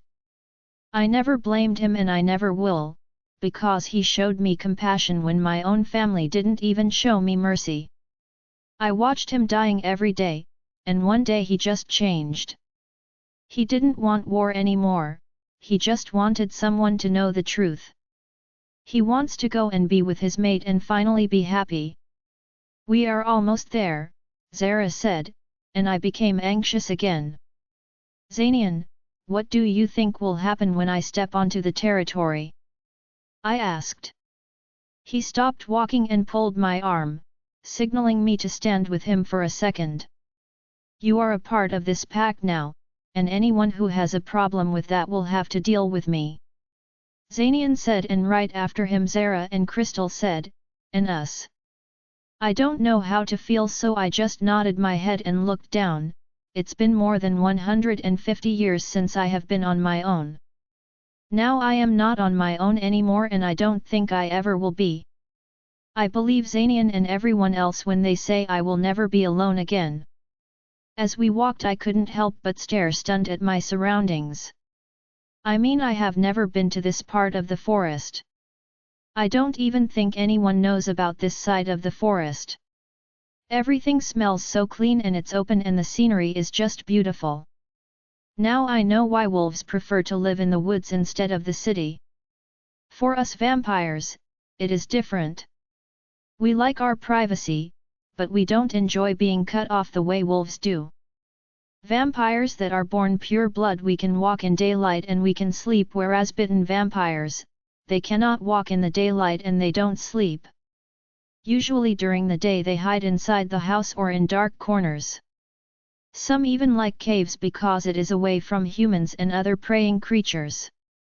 Most of them just keep to themselves, and then there are the ones that draw attention.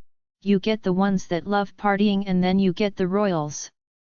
They didn't make the rules. The elders made the rules and all they ask is for the rules to be followed. The elders used to exist outside of one of each species. Vampire, wolf, witch, guardian, shapeshifter, and last but not least, a fairy. They represented the unity of our species, but after my father declared a war on wolves and shifters, the council fell apart and split up. Now vampires are on their own. The highest family we have now is the royals, and even they are corrupted. I could smell all the wolves as we came closer to the territory, and I had to smell again, because they smelled nothing like the rogues I had come across. They almost smelled normal, well, as normal as they can. They didn't have that stench of rotten meat or burned flesh. They smelled like mud after a heavy rain. I have never in my life smelled anything like this. As we got closer, I started feeling weird, almost like I couldn't wait. I felt happy. It feels like I have enough energy to run around the world and still not be tired. Tracy, are you okay? Crystal asked, and I didn't even realize I was smiling until she looked at me funny. Yes, I am more than okay. I am happy, and I'm excited. I don't think I have ever felt like this, I said, and looked at her. Well, for as long as we live and breathe, you will always have a home. Because that is where we are. I looked at Crystal and she was genuinely smiling at me. She moved away from me and said, "Welcome home." I looked around her and my breath caught in my throat. I have never in my life seen so many wolves in one place. There were so many little ones playing around and chasing each other that I felt envious. I always imagined having kids of my own, but vampires can't get pregnant with anyone except their mate. I looked around and that is when I had the biggest scare of my life. I heard a girl shouting and I could hear footsteps coming fast, and I mean fast. I barely turned my head when I saw Xanian and Crystal landing flat on their backs with a sobbing girl on top of them. As they lay there, I looked around and found myself staring into the most mesmerizing golden brown eyes I have ever seen. He was looking at me like I was his next meal, so I broke eye contact and I could swear I heard a growl, and when I looked again, he was walking closer, never taking his eyes off me. When he came to stand in front of me, I almost passed out from his beauty and his smell. He inhaled deeply and said the one word I never thought I would ever hear again.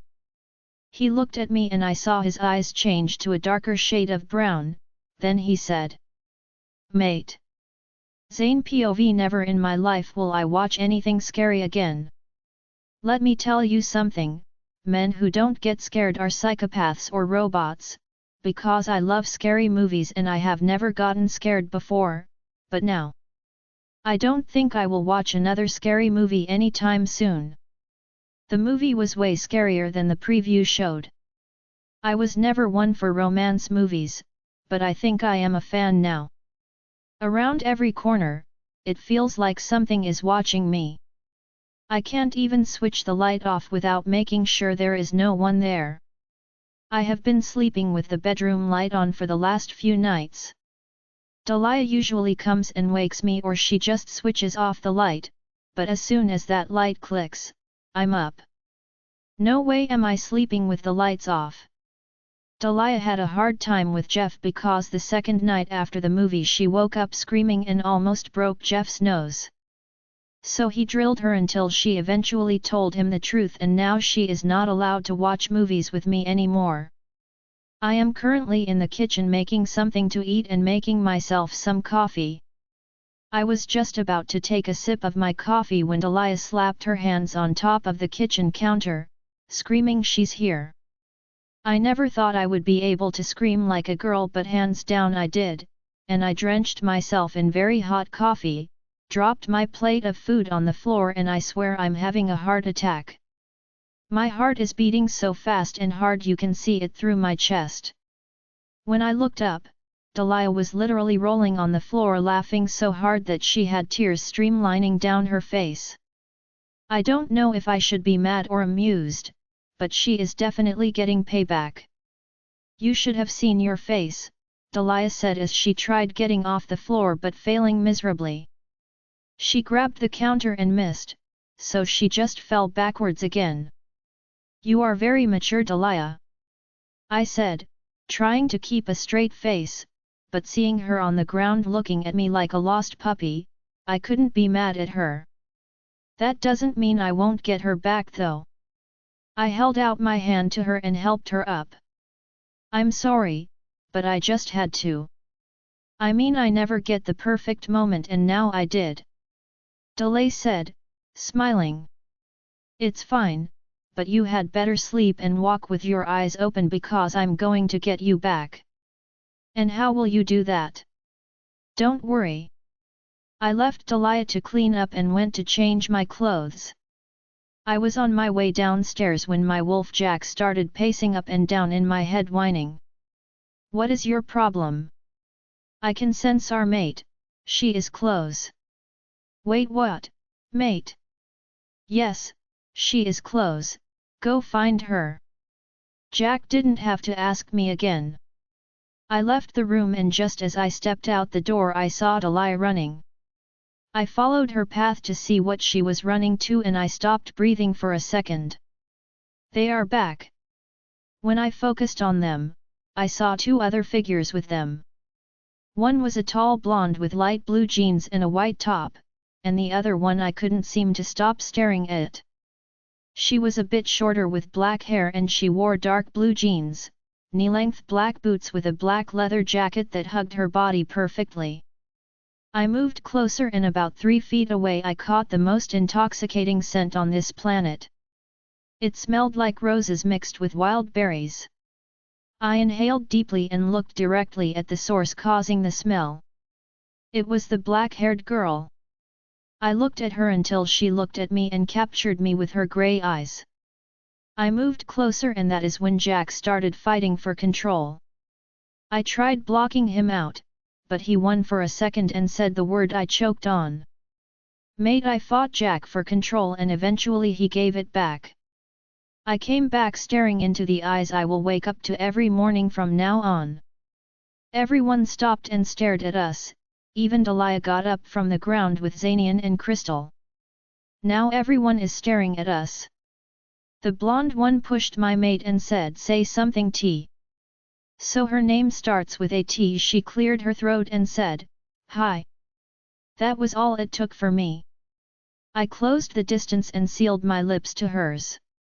I could tell she was shocked because even I shocked myself. She didn't kiss me back right away, she kinda just stood there and just before I wanted to pull away her lips started moving beneath mine. I pulled her closer to me and deepened the kiss. I had one hand around her waist and one on her cheek. I have waited all my life for her, so I am not letting her go. Well, when you are done, I would like to show Tracy and Zara the grounds because they will be staying here. I heard Zanian say and growled at him. As soon as I growled, I broke the kiss and looked at him. He was just staring at me with one of his famous deadly stares. "I'm sorry. I didn't mean to," I said, and looked around me. Crystal stepped up and said, "No harm done, Zane. I'm sure you would like to show Tracy around and we will meet in the middle." "I would love to," I said, and looked at my mate, whose name is Tracy, and it suited her perfectly. I held out my hand for her and she took it. This is officially the best day of my life. "Hello Tracy, I'm Zane." She looked at me and said, "Hello Zane." My name coming from her mouth is my new favorite sound. I brought her hand up to my lips and kissed it. Now I know why Kyle and Lily touch all the time. These sparks feel amazing, like nothing I have ever felt touching someone. Delia POV standing here with Crystal and Zanian almost feels like a dream I do not want to wake up from because I know now that they are safe. I can't believe Zane found his mate, and that a vampire too? I don't judge, but I don't think he even noticed it. I forgot all about him and turned to Zanian and Crystal. "Wherein have you been, hey? No phone call, no note, not even a drop in sooner maybe." I didn't mean to sound so rude, but they need to know how I feel. "We're sorry Dee, but things didn't go as we thought." We were interrupted by a very deep, and I mean bass deep male voice. "Welcome back Zanian, Crystal, Zara." I turned around and stared open-mouthed at the man. It is one of those rogues. The tall, dark-haired one. "Oh, and it speaks," I said sarcastically, and all it got me was a slow smile. Donovan said, "When you come back, you can go, your pack was safe and still is," he said and looked at Zanian. "Thank you Alex, but you don't have to go. You and George can stay if you want, we have room and we have space," Zanian said and looked at me. I smiled and nodded my head. "I'll speak to George first. May I ask where you buried him?" I saw in his memories this little garden and that is where he is resting now. Crystal said, to which Alex just nodded his head. I was staring open-mouthed at all of them, not knowing what was going on. I have never in my life felt this confused. Alex turned and left. "What is going on?" I asked and looked at Zanian. "We will explain some other time. Right now I need a bed and a very long sleep." "We have been walking for a day and a half now," Zanian said, and I could tell that he was not in the mood to be questioned. "Well, go ahead then, and congratulations on the mating. At least you had fun," I said, and walked off. Sarcasm is a very bad habit of mine and I know that it is not their fault, but while they were mating and doing, who knows what, we were here worrying and losing our minds trying to keep the pack from falling apart only to learn that the mutes do speak, but we were not blessed enough or good enough for them to speak to us. I walked straight into our little house and fell on the bed. If I hadn't seen them, then I wouldn't have gotten mad. I kept telling myself over and over again. After everything that has happened and went on, I'm sure we will have time to catch up. The one thing I really am happy about is Zane found his mate. He can now finally be happy, but most importantly, he will now know why a mate is so special and hard to be separated from. A while later, I heard a lot of rustling and walking. I got up from bed and moved towards the door. As I put my hand on the door handle, I heard Zanian's horn. Since we cannot mind Link, he has this horn he blows every time he wants to speak to everyone, almost like a pack meeting. I followed everyone and saw Zanian standing at the front of the pack house. Good afternoon everyone. I just want to say thank you for keeping each other safe and sane.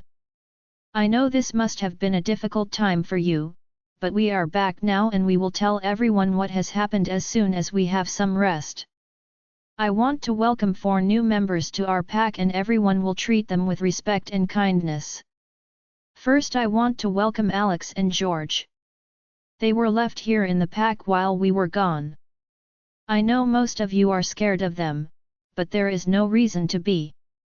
Then I want to welcome Zara. She is a witch and also Crystal's aunt, so you will all show respect. And then there is Tracy. Tracy is Zane's mate, but she is also a vampire. If anyone, and I mean anyone, disrespect her, judge her or make comments, you will find yourself without a pack. I know the history between vampires and wolves isn't great, but change is coming, and it happening from today. If anyone has a problem with anything I just said, then please feel free to come and talk to me or you can leave and no one will blame you. Thank you all, and have a very good afternoon. Some wolves were not happy about accepting a vampire, but no one left. Things will really be interesting from now on, the way Zanian said change is coming. What do you think he meant when he said change is coming? Jeff asked from beside me. I have no idea, but one thing is clear, Zanian accepted Crystal as his mate. I said and gave a small jump. Jeff looked at me like I had gone crazy and just shook his head. He gave me a kiss on the forehead and left, saying, I will see you later. When he left, I did too and went straight to bed. I was feeling tired and moody. What is wrong with me? I asked myself and fell flat on the bed, closing my eyes and letting sleep take me. Join our Facebook and WhatsApp group for more updates, link is given in description. Rest audiobook will be continued in next episode.